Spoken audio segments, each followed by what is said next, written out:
बहुत ही बेसिक सी बात मैं आपको बताने जा रहा हूँ। फ़िमोसिस से रिलेटेड क्या-क्या समस्याएँ आती हैं, ये सभी उन पेशेंट्स के बारे में ज़रूरी बातें हैं, ज़रूरी जानकारी हैं, जिनको ये नहीं मालूम कि फ़िमोसिस होता क्या है। तो सबसे पहले तो ये जानना ज़रूरी है कि फ़िमोसिस क्या होता है। देखिए, अगर आपके लिंग की फ़ोरस्किन, लिंग की चमड़ी आगे पीछे नहीं हो पा रही है और आपको दर्द काफ़ी हो रहा है, तो इस कंडीशन को हम फ़िमोसिस कहते हैं।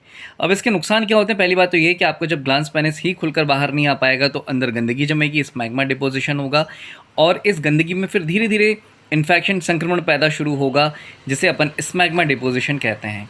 तो फ़िमोसिस के कारण स्मैग्मा की प्रॉब्लम आती है। फिर क्या होता है, हम स्मैग्मा का भी ध्यान नहीं देते, अरे बोलते हैं अरे चलो ठीक हो जाएगा, आज नहीं कल ठीक हो जाएगा, सारी चीज़ें हम वक्त पर छोड़ देते हैं। तो दोस्तों, वक्त पर तो हालात भी नहीं बदल सकते, तो आपकी बीमारी कैसे सही होगी, है ना? तो अब यहाँ पर स्मैग्मा का अपन ध्यान नहीं देते हैं, तो आगे जाके ये बायलेनाइटिस में कन्वर्ट हो जाता है। खुजाल, खारिश, दाने शुरू हो जाते हैं इसमें होना। फिर सबसे बड़ी प्रॉब्लम तो ये भी आ जाती है इसमें कि अगर इस तरह की दिक्कत है तो हम शारीरिक संबंध अच्छी तरह से नहीं बना पाते हैं। तो ये कुल मिला के इतनी सारी चीज़ें आती हैं। और फिर आगे जाकर क्या होता है कि जब चमड़ी में और दिक्कत आती है, चमड़ी को हम आगे पीछे करते हैं, तो चमड़ी कहीं न कहीं से कट फट जाती है। इसमें चीरे लग जाते हैं, ऐसे जैसे किसी ने चाकू से कट मार्क्स लगा दिए हों।